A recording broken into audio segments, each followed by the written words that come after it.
Welcome to Motivational Humanity. You are not alone. There's something you do. Maybe it's the extra glass of wine after dinner when the house gets too quiet. Maybe it's the scrolling. Just scrolling through other people's lives at midnight, not even really seeing what you're looking at. Maybe it's staying busy, relentlessly busy, volunteering for everything, saying yes to everyone, filling every hour so you never have to sit alone with the sound of your own thoughts. You know what I'm talking about, because you're doing it right now, aren't you? Not the scrolling, maybe, but the numbing, the beautiful, exhausting, quietly desperate act of not feeling what you're actually feeling. And here's the part no one says out loud. It's working. It's working just enough to get you through the day. Just enough that you can smile at the grocery store, answer your daughter's texts, make the coffee, feed the dog. Just enough that people who love you don't know how much weight you're actually carrying beneath all that competence and composure. But something brought you here today. Some small, stubborn part of you that hasn't given up yet. And I want to talk to that part of you, because she's the bravest one in the room. I've sat with women in their 60s who describe the same feeling using almost identical words. They say it feels like living behind glass, like watching their own life from a slight distance, present enough to function, but not fully in it. Not fully there. And when I ask them when it started, most of them have to think for a moment. Because the truth is, it didn't start with one big thing. It started quietly. It started the way fog rolls in, slowly, imperceptibly, until one morning you realize you can't see the road anymore. For some women, the numbing started after a loss. A marriage that ended, or worse, a marriage that continued but felt like a kind of slow disappearance. A child who grew up and moved away and left behind a silence that no one warned you about. A parent who died and took with them a version of yourself you hadn't finished becoming. Or maybe it was smaller than that. A friendship that faded, a career that ended earlier than you planned, a body that started speaking a language of aches and limitations you didn't expect to be learning yet. For others, the numbing started after years of being the strong one, the caretaker, the woman who held everything together for everyone else, so consistently and so well that no one thought to ask if she was okay. No one thought to check on her. And after enough years of that, after enough years of your needs being the last ones on the list, if they were on the list at all, you stopped feeling them so loudly. You turned the volume down. Because what was the point of feeling what no one was going to tend to? That's not weakness. I need you to hear that. That is adaptation. That is a human being doing what human beings do. Finding a way to survive a pain that felt unsurvivable. The numbing wasn't a failure. It was a mercy you gave yourself when no one else was handing out mercy. But here's what mercy can become if you're not careful. It can become a sanctuary that turns into a cell. There's a difference between resting in a quiet place and hiding in one. And somewhere along the way, for a lot of us. And I say us because I am not above this. I have been in that fog too. The sanctuary stopped feeling like rest. It started feeling like absence. Like you were living your life, but someone had turned the saturation down. The colors were still there, technically, but they weren't vivid anymore. Joy came in smaller doses and left faster. Grief got swallowed before it could finish its sentence. Anger got tucked away somewhere so deep you'd almost forgotten how to access it. And love, even love, started to feel like something you were performing rather than feeling. This is what chronic numbing does over time. It doesn't just block the pain, it blocks everything. Because we don't have one switch for the hard feelings and a separate switch for the beautiful ones. We have one switch. And when we push it down far enough to stop the hurting, we also dim the wonder, the aliveness, the capacity to be moved. And that is its own kind of grief, isn't it? To realize that in protecting yourself from the pain, you may have also been protecting yourself from yourself.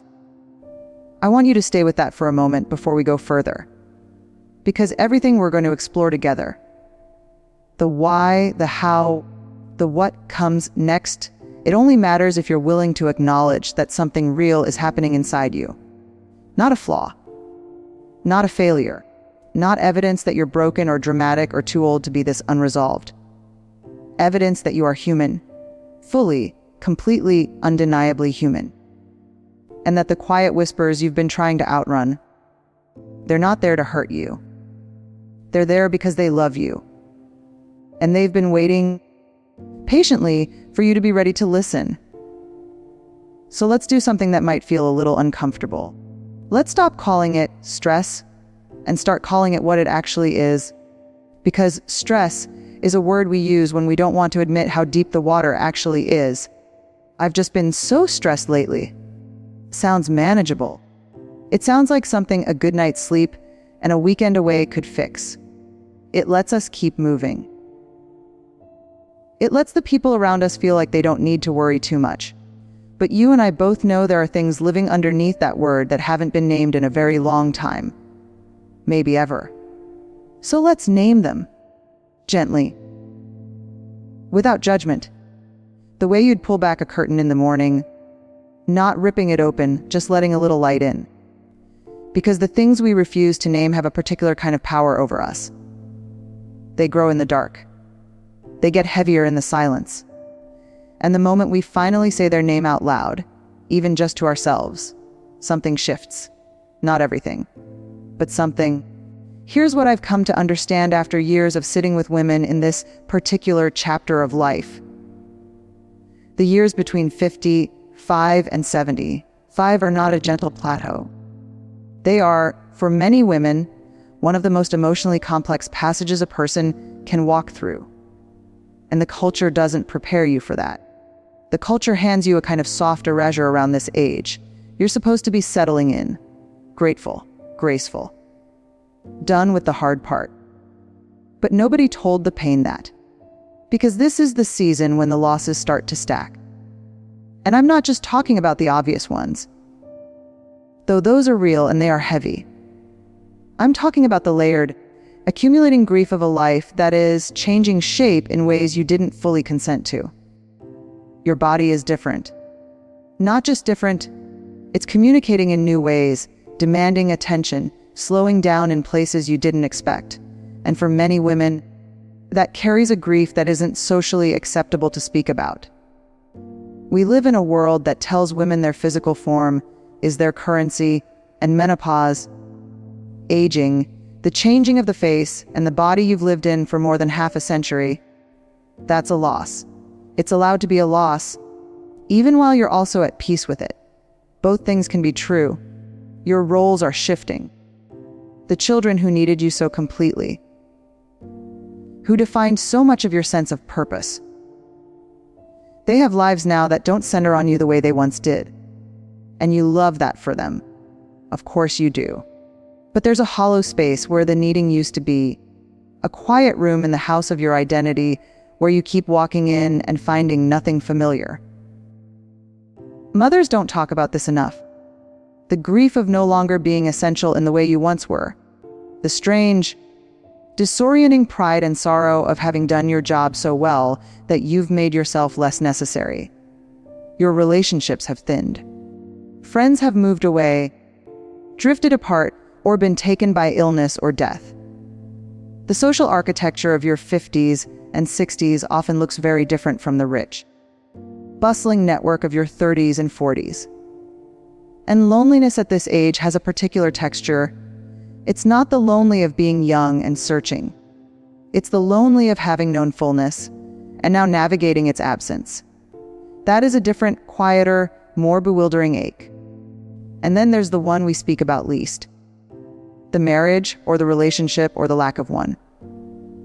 The partner who is present but feels like a stranger. The partnership that has calcified into habit and logistics. The intimacy that evaporated somewhere between the kids and the careers and the years and the quiet.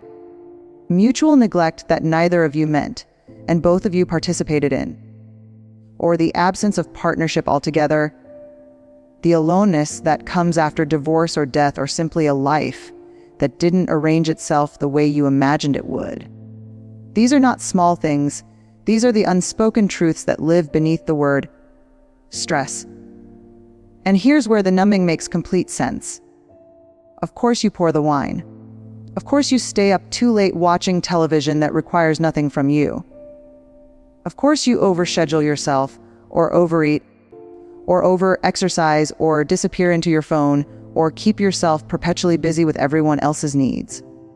Of course you do, because sitting quietly with all of that, with the stacked, unnamed, socially inconvenient grief of a life in transition, is an enormous ask. The numbing isn't irrational.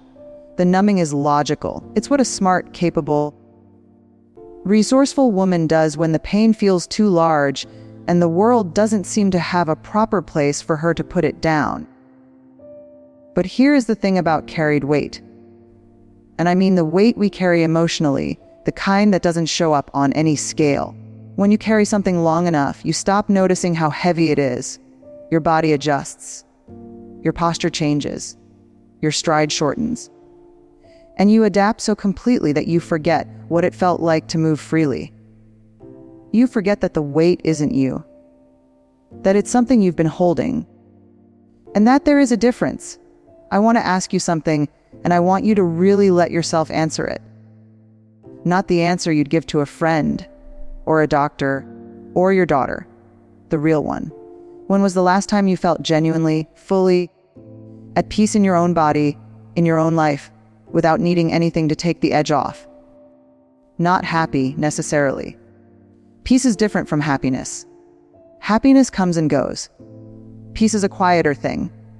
It's the feeling of being okay with where you are, even when where you are is hard. It's the ability to sit with your own thoughts without immediately needing to mute them. Can you remember that feeling? Can you recall when it last visited you? For some of you, it might have been years. For others, it may feel like something you've never quite had. A country you've heard about but never been to. And that, too, is something worth grieving. Not with shame, but with tenderness. Because longing for peace you've never had is one of the most quietly human experiences there is. Here's what the research tells us. And I say this not to overwhelm you with science, but because sometimes knowing the biology of what's happening makes us less afraid of it. When we experience chronic emotional pain, and we consistently suppress or avoid rather than process it, our nervous system doesn't actually file that pain away. It stores it. In the body. In the tightness across your shoulders. In the shallow breathing you don't notice until someone points it out. In the sleep that doesn't feel restorative no matter how many hours you get. In the low-grade exhaustion that isn't really about being tired, it's about being unresolved. The body keeps a meticulous record. It is a far more honest historian than the mind. And what the numbing does, over time, is not erase that record. It just keeps adding to the archive. The pain doesn't dissolve because you didn't look at it. It compounds. Which means the fear a lot of us have, that if we stop numbing, if we actually let ourselves feel it, we'll be destroyed by it. That fear, while completely understandable, is actually backwards. The feeling won't destroy you. It's the not feeling that's been quietly dismantling you, piece by piece, for years. You are more resilient than the feelings you've been avoiding. I promise you that. Not because resilience is a slogan, but because the evidence is already there. In the very fact that you've survived everything that got you to this moment. Every hard thing, every loss, every reinvention, every night you weren't sure how you'd get through, and then somehow you did. That woman, she can handle the feelings she's been outrunning. She just needs to be reminded that she doesn't have to run anymore. I want to tell you about a moment that a woman once described to me, and I've never forgotten it. She was 62, retired teacher. 3 grown kids, a husband of 38 years, a beautiful home by anyone's standards. And she said she was sitting in her kitchen one morning. A Tuesday, ordinary as anything. And she was on her 3rd cup of coffee. and she was about to open her phone to start the scrolling, and something made her stop. She said she put the phone face down on the table, and she just sat there with the quiet, with the light coming through the window, with the sound of the house. And she said within about 45 seconds, the feeling came. The thing she'd been keeping at bay with business and wine and other people's Netflix problems. It came like a wave, not violent, but present. This enormous, wordless sadness, and her first instinct was to grab the phone, to put something between herself and it. But she didn't. She sat there. She let it come. And she told me, and this is the part I want you to hold on to. She said, "It didn't kill me. It just cried for a while. And then it got quieter. And then I could breathe in a way I hadn't breathed in years." That is the turning point. Not a dramatic overhaul. Not a breakdown. Not a revelation that arrives with trumpets. It is a Tuesday morning. A face-down phone. 45 seconds of courage. We have been sold a story about healing that is almost entirely wrong. The story says healing is linear. It says there's a process with stages, and if you follow the stages correctly, you arrive at the other side fixed, resolved, done. The story also says that feeling your pain fully means being consumed by it. That opening the door to grief or loneliness or anger means those things will rush in and take over and you won't be able to function. Neither of those things is true. And carrying that false story around has kept a lot of women standing outside a door they were more than capable of walking through. Here is what actually tends to happen when we stop numbing and start allowing. The feelings come, yes, and they are real and they are sometimes intense, but they are also almost without exception survivable. More than survivable, they are moving, as in they move, they pass through. They don't set up permanent residence the way we feared they would. Grief, when you let it speak, doesn't go on forever. It speaks, and then it rests. And then it speaks again a little more softly. And then one day you realize it's shifted from something sharp to something you can carry with a kind of dignity. But it can only do that if you let it move. If you keep numbing it, keep stuffing it back down every time it tries to surface, it stays exactly where it is. Frozen, unprocessed, waiting. So what does it actually look like, practically, to stop numbing? Because I know what you might be thinking. You're thinking it sounds beautiful in theory and terrifying in practice. You're thinking, sure, but I have a life. I have responsibilities. I can't just fall apart on a Tuesday morning. And I hear that. I really do. But I want to gently challenge the premise, because I think what you're actually describing is not strength. It's a story about strength that's been protecting you so long it started to feel like truth. You don't have to fall apart to feel. That's the thing. In fact, falling apart is often what happens when you've been not feeling for too long and the pressure finally gets too great. The women who fall apart aren't the ones who make room for their emotions. They're the ones who didn't, until they couldn't hold it anymore. Making room looks quieter than that. It looks like this. It looks like taking 10 minutes in the morning, just 10, before the phone, before the news, before the demands of other people begin, and sitting with yourself. Not meditating, if that word makes you want to close the tab. Just sitting, breathing, letting whatever is there be there without immediately trying to solve it or suppress it. Witnessing yourself the way you'd witness a dear friend who was hurting. With patience, with softness, without an agenda. It looks like keeping a journal. Not a gratitude journal, though that has its place, but an honest journal. The kind where you write the things you wouldn't say out loud. The anger at your sister that you've been calling fine. The loneliness you've been disguising as introversion. The fear about your health, your future, your relevance, your mortality. The big, unspeakable things that live in the back of the house of your mind and only come out at 3 a.m. When you write them down, they lose some of their power over you. Not all of it, but some. Because the act of naming something is the beginning of having a relationship with it rather than being ruled by it. It looks like learning to distinguish between numbing and actual rest, because they feel similar on the surface. Both involve stillness or distraction or stepping away from the demands of life, but they are profoundly different in how they leave you. Rest replenishes.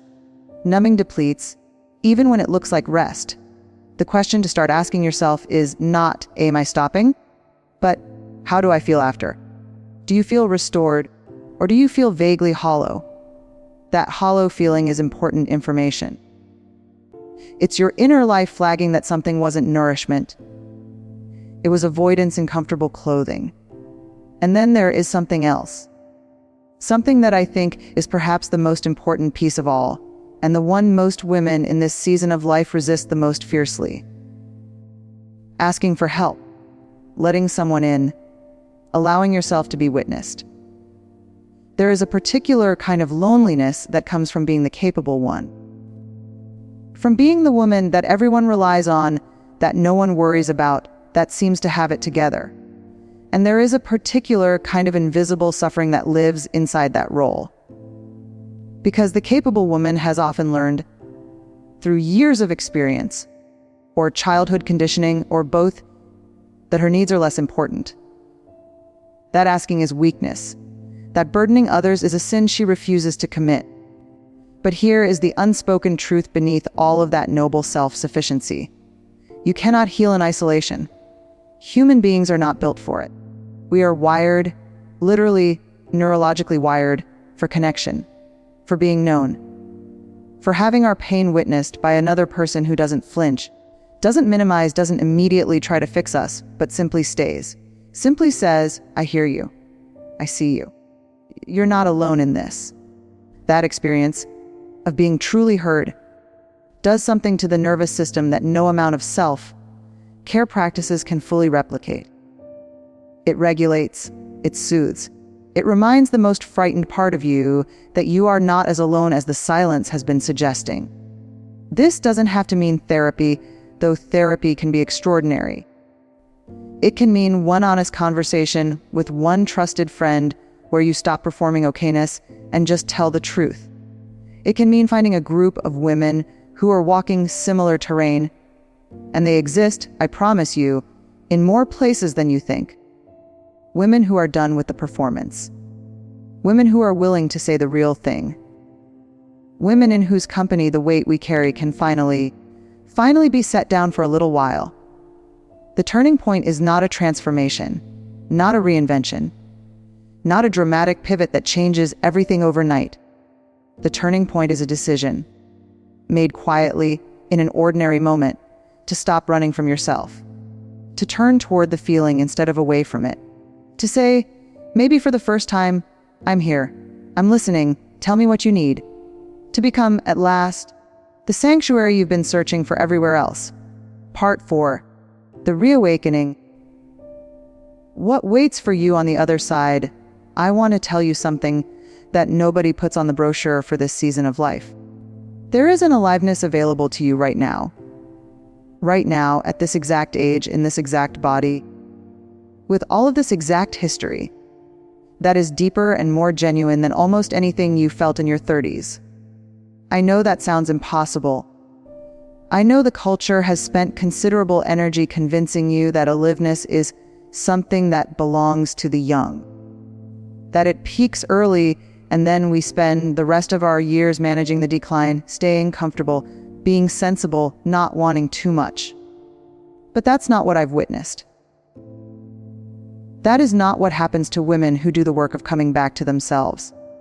What I've seen, and what research on post-traumatic growth and emotional development actually supports, is that women who move through this passage consciously, who stop numbing and start feeling, and start telling the truth about their lives, often describe the years that follow as the most real years they've ever lived.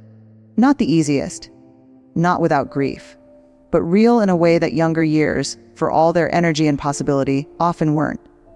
Because they are finally, at long last, present for them. That is what waits on the other side of the numbing. not happiness as a permanent condition, not a life emptied of difficulty, but presence. Genuine and habitable, yours to keep presence.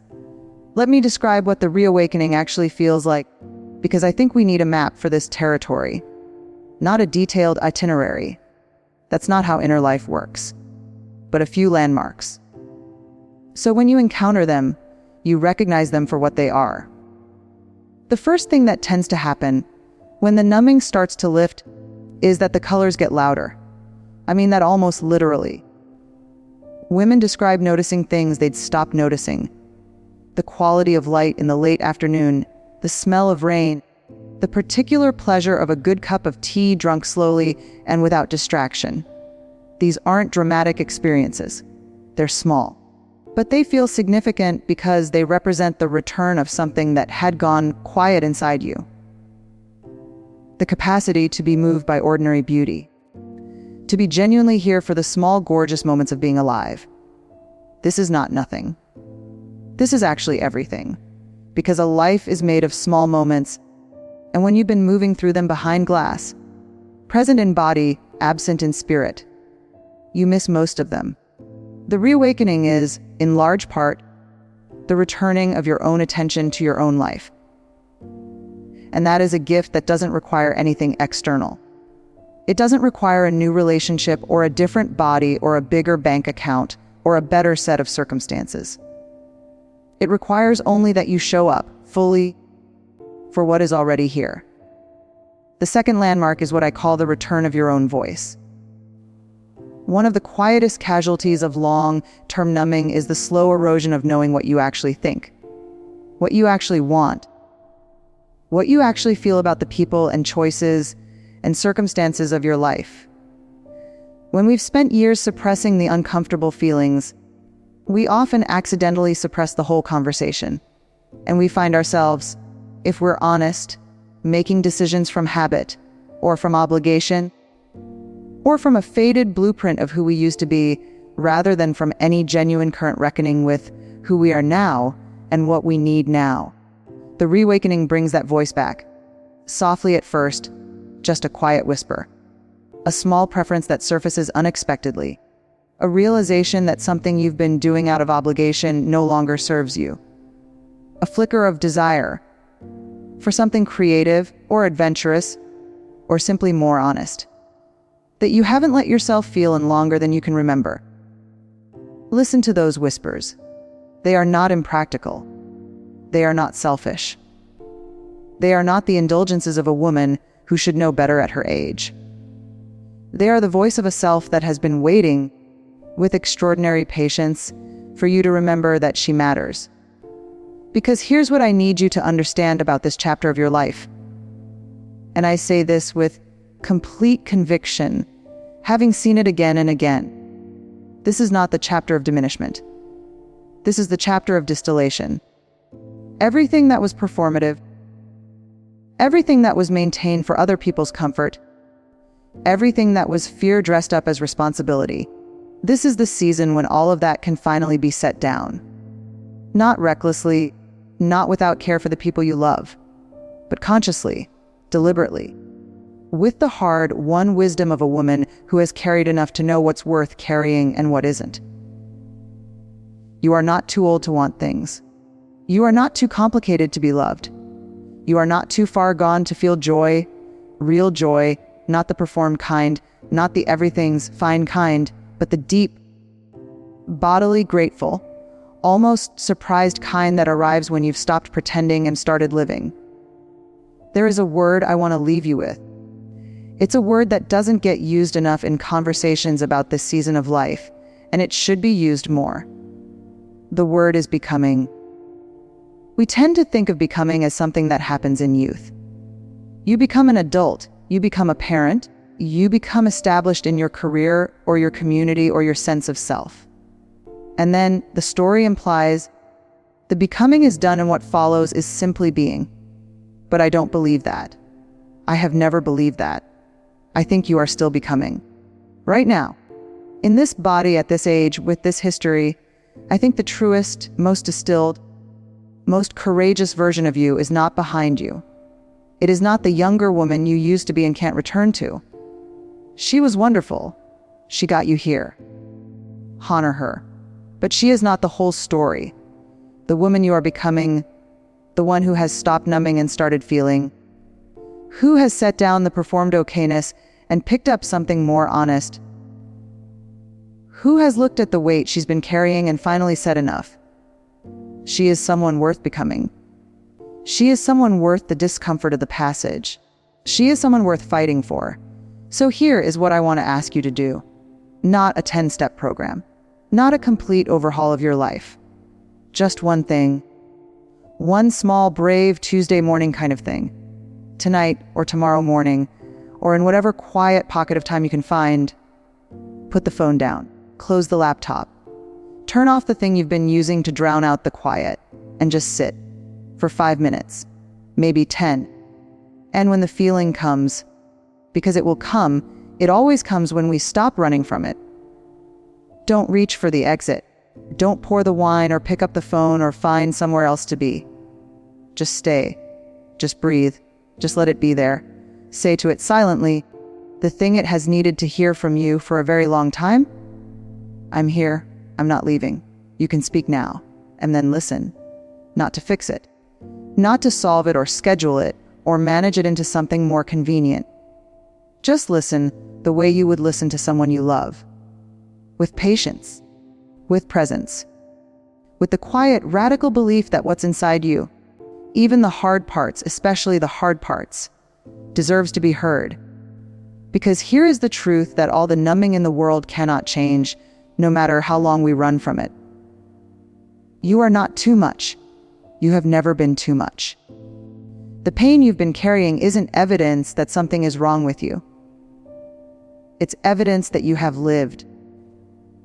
That you have loved people and lost them and built things and grieved them and kept going anyway, again and again and again, with a kind of ferocious quiet grace that deserves to be witnessed. And the most important witness, the one whose attention changes everything, the one you have been waiting for without knowing you were waiting, is not out there somewhere. She's not in a book or a therapist's office or a support group or even in this conversation. She's in the kitchen on a Tuesday morning. She's the one who finally put the phone face down. She's you. She has always been you, and she is just getting started.